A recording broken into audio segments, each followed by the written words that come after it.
Hi, I'm Sarah. And I'm Helen. And this is the Squiggly Careers podcast. Each week we take a different topic to do with work and share some ideas and actions that we hope to help you navigate our squiggly careers with that bit more confidence and control. And it might be one of the first normal episodes that you have listened to, because perhaps you joined the world of Squiggly Careers for the Video Book Club. And if so, this is what we've been doing for about 450 episodes. For the Video Book Club, there was this weekly show. So I hope you've enjoyed the Video Book Club. What we will now do is tackle one of those topics that Sarah talked about and share some insights and advice that we hope will help you to take action. And today's topic is all about feedback. It's something we've covered before, but today we want to talk about some practices that we might need to stop in order for feedback to happen, and some things that we can start doing instead. So it's the feedback stops and starts. And our framing when we think about feedback, and this is something that actually we often do a lot of work with the companies that we spend time with, is how can you approach feedback in a way that puts learning first? And I think if we're always asking that question, it really helps us with what we need to unlearn and relearning for feedback to really work. Because I think we all sort of know feedback's important, and I think it is a classic knowing, doing gap when it comes to learning. Everybody says they either want more feedback, or they wish they had more feedback, or they maybe recognise the importance of giving feedback, but then it just feels too hard, and there's things that kind of get in the way. And so today we're going to talk about some of those things and say, well, if we were going to stop doing these things, what would we start doing instead?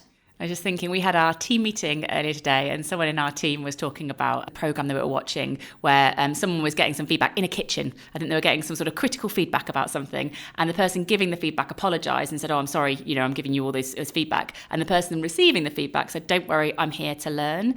And I think that statement and that mindset, which is, it's not always easy when we're getting some of these messages, but I think if you are approaching it with that "I'm here to learn" mindset, it is a lot easier to take the information that people are sharing and sort of see the insight, see the learning in that. I guess the problem with feedback sometimes is the word itself. So you might be listening and just be like, oh, there's just too much fear around feedback. And sometimes we will talk about feedback as instead being perspectives. Some other companies use that word instead. Or I think Helen and I will often describe it as, feedback's just data for your development. It's just insights that you can choose how to action. I remember Helen and I once running a big workshop with lots of people in a room, and we asked everybody to come up with their own definitions of feedback. Like, how would you describe this in a really sort of simple and straightforward way that would work in your organisation? And somebody did say insightful actions. They sort of coupled together like insights that help you to take action. And I remember thinking, oh yeah, if all of the feedback that we asked for, that we received, had insights that you could then put into action or even inaction, but you sort of understood them well enough to be able to make that choice, I always feel like that would be a good place to start. And I also think sometimes I hear something and think it's feedback, and then I reflect on it. I'm like, oh no, that was just you just venting at me or something like that. Yeah. When you think about, well, was that insight that helps me to take action? On reflection, I go, well, that wasn't insight that's going to help me to take action. That was you saying something in that situation, but then I don't have to attach myself to that. I think looking at feedback like this has made me actually a little bit more considered about what I spend time thinking about after someone has shared some information. So we've got 3 stops that we're going to talk about. We're going to talk about stopping feedback being ad hoc or occasional, stopping worrying about only weaknesses, which I reckon we all do because loads of us are our own worst critic, and stop outsourcing feedback. And so for each of those stops, we're going to talk about what a start would be, and then we're going to do our best to bring it to life in a really practical way. What would that sound like? When might we do this? How would we do it? Whether that is you doing this individually, or whether it might be something you want to try out as a team, or, best case scenario, we're sort of all committing to it as a habit, as part of how we all work in an organisation. But appreciating, I think that can feel hard. And in my experience, actually, when I've seen feedback done really well, it's not always had to be absolutely everybody, subscribes to this from day one. It can be a couple of people or a small team or a function or a department who start doing this really well, start kind of role modelling this really well. And I think it does often act a bit like osmosis. So I do appreciate that feedback can sometimes feel like, oh, this is quite hard to do by myself if no one else around me is also on board. But I think there is a way. With all of these, I think there is a way that you can kind of take control for your own career development, even if you maybe feel like your organisation isn't up for this yet. So of those three things, so the stopping ad hoc, stopping worrying about your weaknesses, and stopping outsourcing feedback, which is the one that feels like the biggest focus area for you? I think for me it would be the ad hoc one. And I think I do take accountability for this in our organisation sort of as a whole. I still feel like feedback in Amazing If is quite ad hoc. I think the flow of feedback could be increased. And I think we have made one small change actually this year, which I hope might help that. And I'm actually already seeing that change. So I'll talk about that. But I sort of hope that that's the first of many. Because I think when something is ad hoc, you're relying on yourself to remember. And because it isn't something that's kind of built in, it's not added into how you're working, the expectation then to be able to kind of do that, it makes it harder. I think you're making life harder rather than easier for yourself. So I think for me, it's the ad hoc one. What about you? In Amazing If, I'd agree, it's ad hoc. That's probably the thing that I would most need to change in order to improve the flow of feedback, for me personally as well. But I think in big companies, it was the outsourcing. So if I think back to like my Microsoft, and the reason I think was, I knew there was a process. I knew at some point it would be feedback would be forced upon me as part of the process.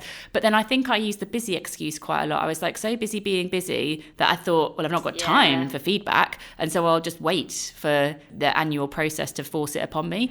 That's probably changed a little bit now. I think because we are so kind of pacey and we build it in a little bit into the work that we do, that doesn't feel like my issue. But it definitely was in big company land. So let's take the first stop, which is stop feedback being ad hoc, and we would say start making it always on. And I think there are a couple of principles here to bear in mind. The first one is, as I sort of mentioned briefly just a moment ago, how can you add feedback in to what you already do rather than feeling like it's an add-on? And the second, probably a slightly more practical question, because that's more of a principle, but I think a practical question that often people find helpful in workshops is I just ask a when question. I am very on board with a when question these days. And the reason I like when questions is it prompts everyone, including myself, to be specific. If I can't pinpoint when this action is going to be part of how we work, it's a really good way actually of spotting a gap. It's almost spotting that you've got a knowing doing gap before it even happens.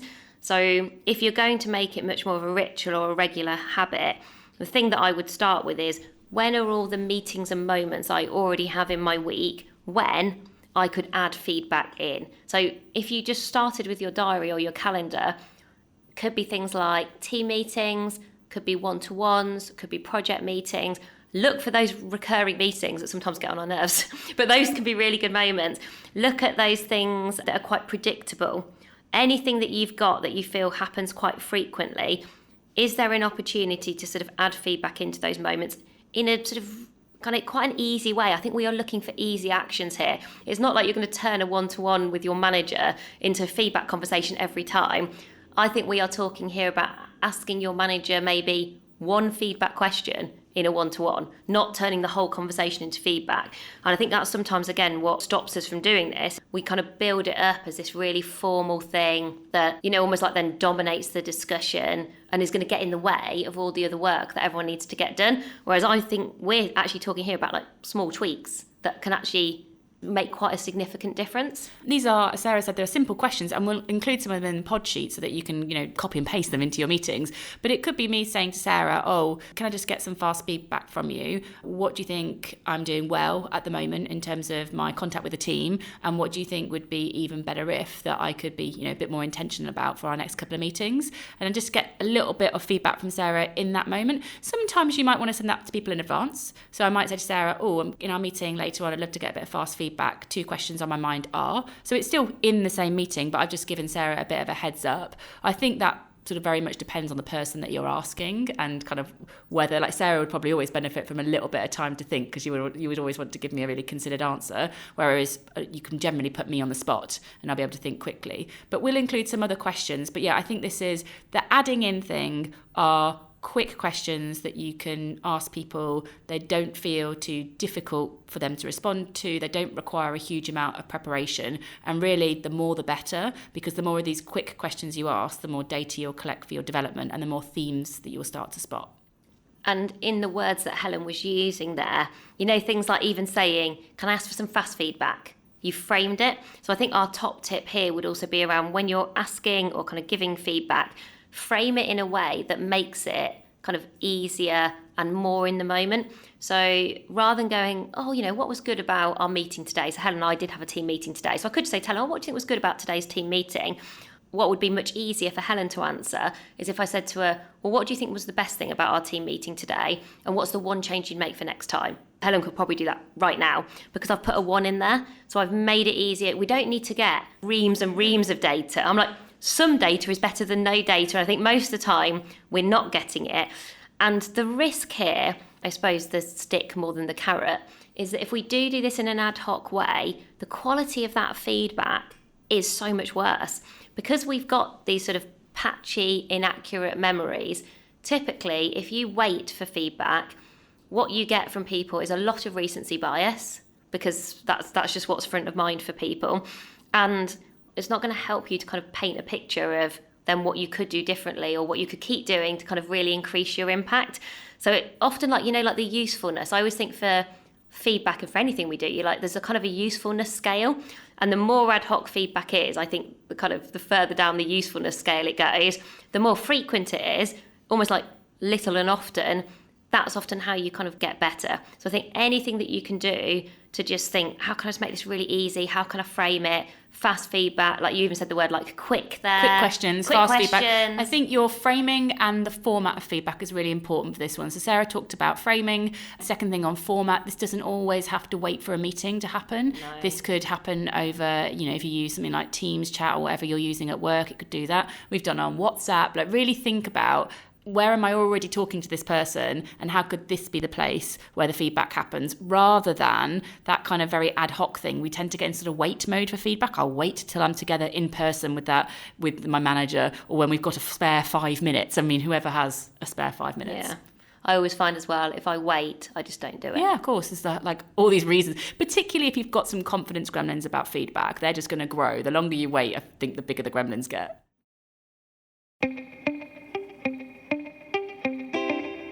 So our second one is stop worrying only about weaknesses and start diving deeper into your strengths, but also help other people dive into their strengths too. And I think really natural that we worry about weaknesses. We're our own worst critics. We've got that natural negativity bias that already means we reflect and process the things that go wrong more than the things that go right. Often when you even hear the word feedback, I think people even make that assumption. What do I need to get better at? What have I got to improve? That's often kind of naturally where people go to.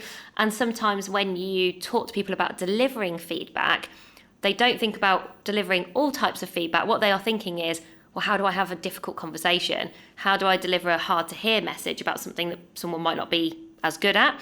And so again, I think we're sometimes forgetting that actually the most opportunity we have for growth and to be brilliant and to have impact is always in our strengths. It's like making our strengths stronger is kind of better for everyone. We aren't suggesting you ignore weaknesses. I don't think you do ignore weaknesses, but I just think it's kind of this like unlearning and relearning around what is feedback for. And if it is kind of to help us learn and grow, if kind of feedback puts learning first, you're probably giving a lot more feedback on what someone does well than you are on someone's weaknesses. If you were thinking about it in kind of percentage terms, there's no right answer to this. People sometimes say 5-1, don't they? They sort of go 5 pieces of strengths-based feedback for every kind of even better if or opportunity to improve. I just think the point here is that we assume people can see their strengths, and most of the time, I just don't think people do. I think people are tough on themselves. So we can kind of help people to have confidence in where they're great, and then they can do more in that, and then they can grow more as a result. I think the model that most helps me with this one, like almost to like visualise this, is a really old model. It's the Johari window. I like that old Johari window. We learned this at uni a long time ago. But it's like an oldie but a goodie. It is. Whereas so, lots of the other ones are not good anymore. Again, we'll put it in the pod sheet. But if you've not come across the model, it's a matrix. I love a matrix. And it's about, if we use strengths as like what we're going to put into this model, you have like what strengths are known to you and what strengths are not known to you, and then you have what strengths are known to other people and not known to other people. And the idea is we want to make the open box the big box. So this is where a strength is known to you and it is known to other people too. We want to make that box as big as possible. So you're really clear and confident about your strengths, and you might get that by getting some strengths-based feedback. So I'd say to Sarah, when do you see me at my best? That would help me to know a bit more.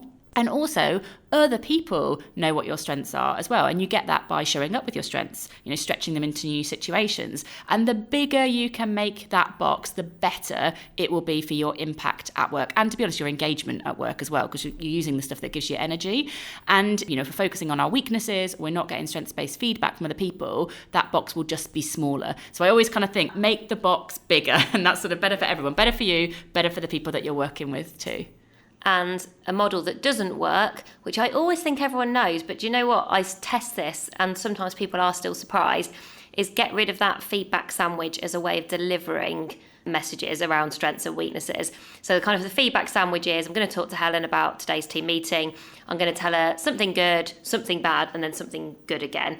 Probably in the hope that that makes it easier to hear and maybe easier for me to deliver.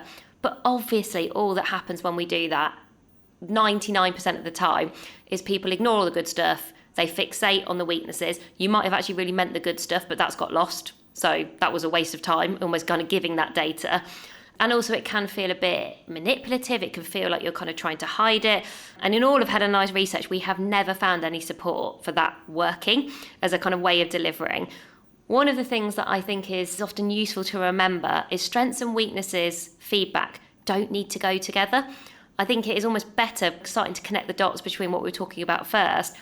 Better to have one bit of even better if feedback at once and just have the confidence and the clarity to just be really simple and straightforward about it.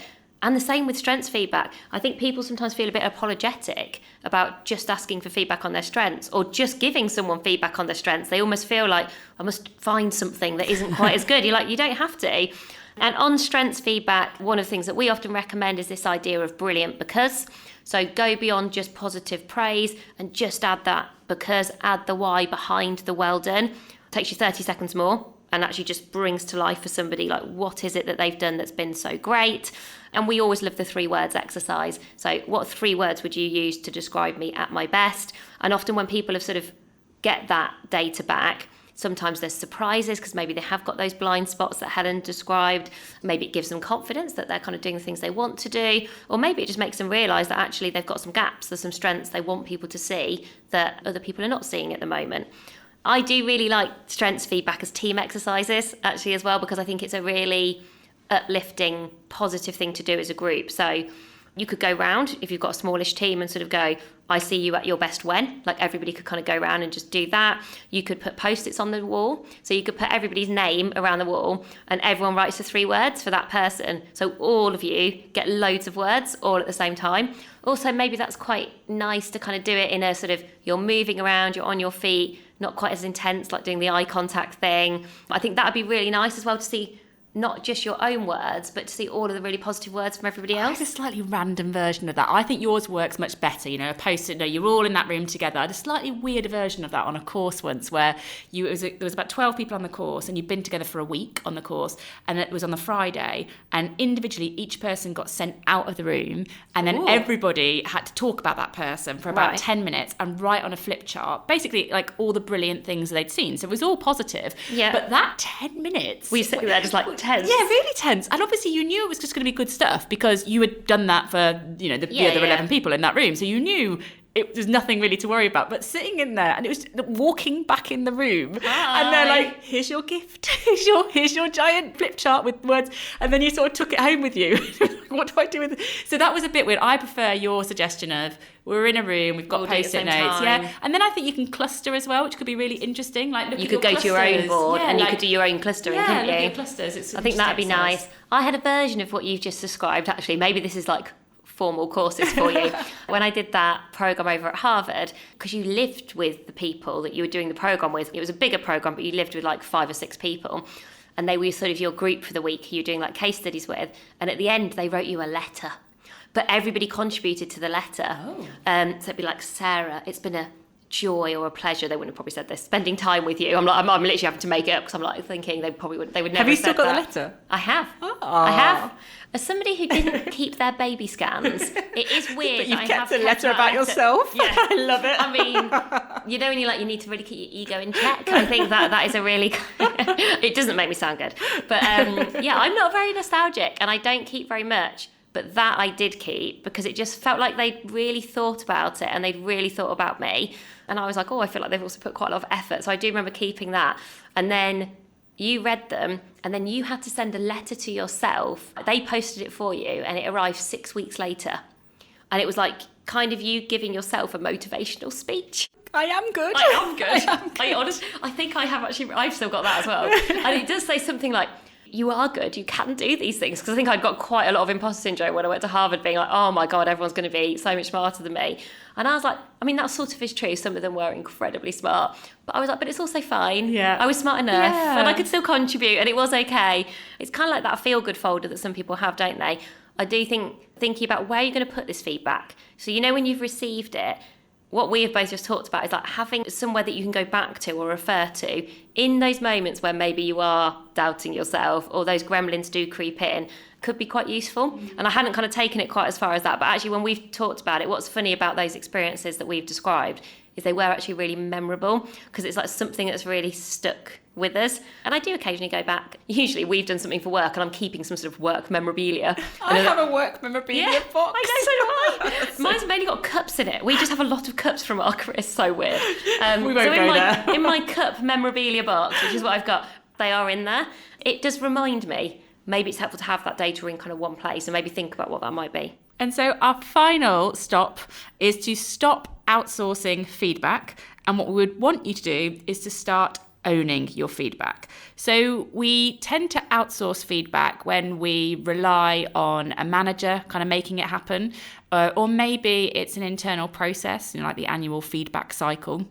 And we don't take any personal responsibility for feedback outside of those times. So we're not kind of thinking about it in year, we're not proactively collecting it. We're just really in wait mode. And that affects us in two main ways, really. It means that we miss out on a lot of information that could help us gain more insight about ourselves and our performance and improve our impact in different areas.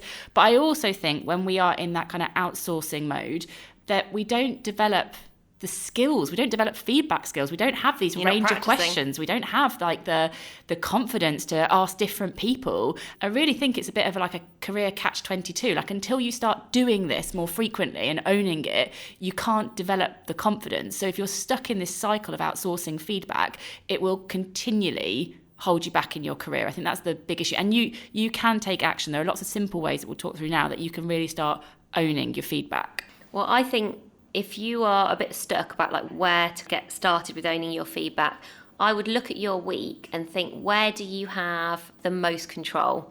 You know, maybe like meetings that you facilitate or that you're running, projects that you're in charge of, anything that you kind of lead. I'd look at my own roles and responsibilities and think, okay, well, it doesn't matter what job you're doing or what career stage you're at, we all have something which we own.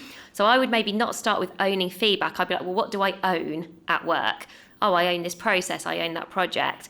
And then I would start to think, because I own this bit, that's sort of the easiest place to start, rather than like waiting for this feedback or expecting other people to kind of give me that feedback. If I was going to be really proactive rather than passive, what would I do? And I think that is where having a couple of tools can be useful. It's okay saying that, like, I'll be more proactive. And you're like, how do I do that? Certainly we use this at Sainsbury's, we use it all the time now. So we do use what worked well, even better if, or what's working well, even better if. That has stuck. Loads of the companies we work with have kind of used that. That is kind of balancing out both the good and the kind of even better ifs.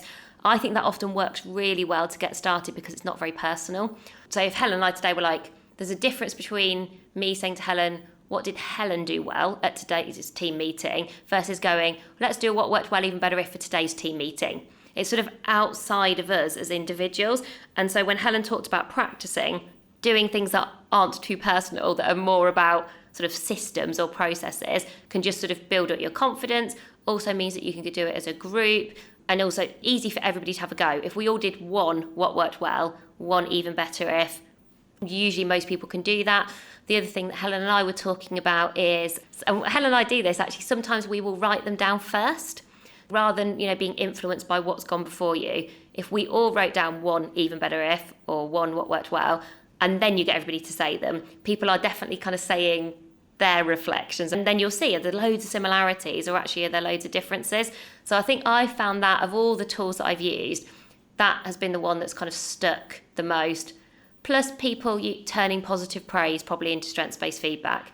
Most people kind of get rather than just saying well done, tell people the why behind the well done, give people the brilliant because often there is a moment in our week where we are saying to someone, oh, great job. And it's quite easy to turn that into strengths-based feedback. I think the thing that helped me with the sort of flip from the outsourcing it, waiting for the process, to the owning it, was I realised that outsourcing it actually created a bit more worry for me, because then, I was waiting for it. I was like, Sarah's gonna say something about this presentation or session or whatever. Or my manager, I'd be worried about it because I was just waiting for the inevitable bit of feedback that I didn't want to hear.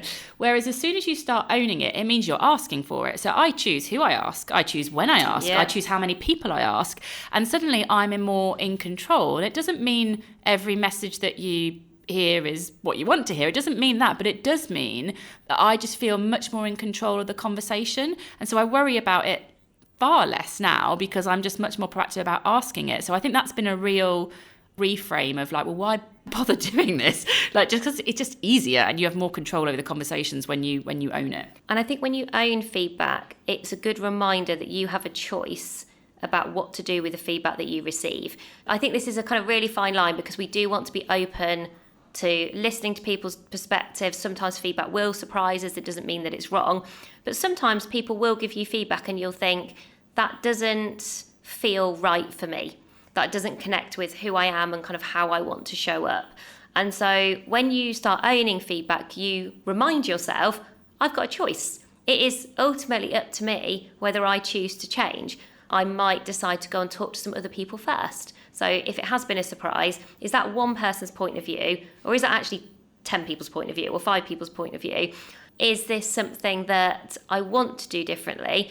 Or actually is somebody kind of giving me feedback that maybe reflects more who they are? I've definitely had that before from people like, be more like I am. And you'll think, yes, but I'm not you. I'm not you. So it's really hard for me to do that. And then I think people sometimes can be really good at getting more feedback, but then get a bit waylaid or a bit confused even by going, oh, but I'm not sure what to do and this doesn't feel quite right. But if you're in control of it, you go, oh, okay, it's just insight. I can choose about action or inaction. We've got to be really careful. I think it doesn't give us permission to sort of just ignore it. We always kind of want to hold ourselves accountable for continuing to learn and grow. But it does mean that you can sort of sometimes go, I don't have to put everything into action straight away. I have got kind of choices here. And we all feel better when we are more in control. So what we'll do is we'll put those 3 feedback stops and starts in the pod sheets, and we'll include some questions that you can take into your conversations and you can add into your meetings. But I think the main thing is for you to maybe experiment with some of these things. I don't think feedback gets magically better overnight. It's small things that we do that help us to feel a bit more confident about adding this into our conversation. So the sooner you get started, maybe experimenting with some of the things, the better. That's everything for this week. Thank you so much for listening, and we'll be back with you again soon. Bye for now. Bye, everyone.